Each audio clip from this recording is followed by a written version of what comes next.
Here's a look at today's assignment. The learning targets are: I understand how to measure area using a variety of units and why standard units are useful. I can find the area of a rectangle using specific measurement lengths, and I can explain why I use specific measurement lengths.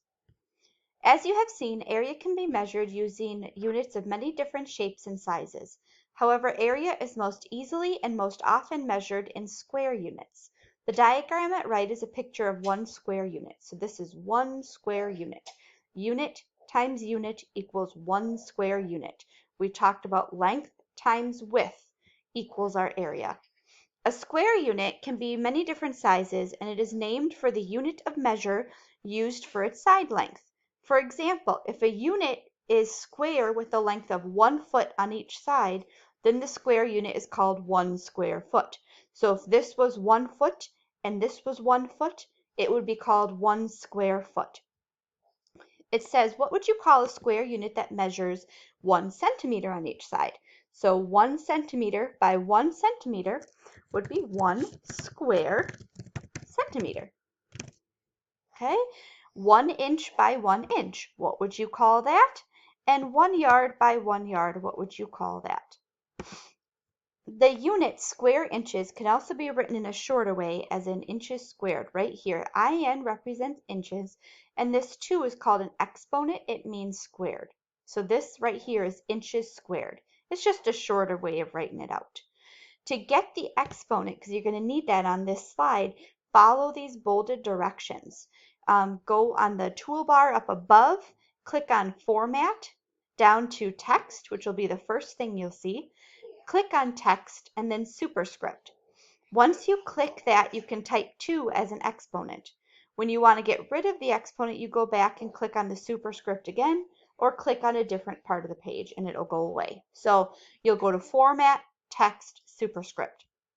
You'll need that here. It says write the units of square centimeters with the exponent. So centimeters I know is cm. So I'm going to put cm, and then I would follow these directions to get my 2. Of course, that doesn't work because that's not following those directions. So you would go to Format, Text, Superscript, and type in 2. And then here, write the square units of square feet. Write the units of square feet using that same format. Nathaniel decided to tile his rectangular patio with square tiles. He had 14 blue square tiles and wanted to lay them throughout the area to make a design. He set the tiles inside the patio border as shown in the diagram at right. Now he needs your help to figure out how many white tiles of the same size he needs to finish the job. So it says, what is the total area of Nathaniel's patio as measured in patio tiles? So you'll count the tiles. If the sides of the square tiles are 1 foot long, what are the dimensions, the length and width of Nathaniel's patio? In other words, what is the area? Okay, so if I'm looking here, I see I could fit 1, 2, 3, 4 tiles going this way, and each one is a foot long. 1, 2, 3, 4, 5, 6, 7, 8, 9 tiles going this way.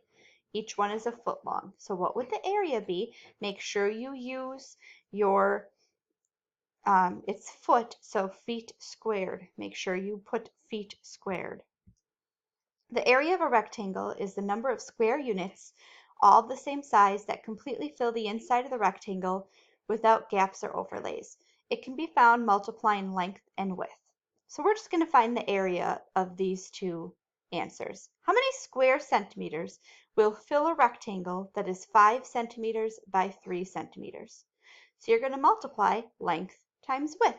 Make sure you label it correctly with squared centimeters and explain how you got your answer. How many square inches will fill a rectangle 6 inches by 2 inches? Again, length times width, label it correctly, and explain how you got your answer.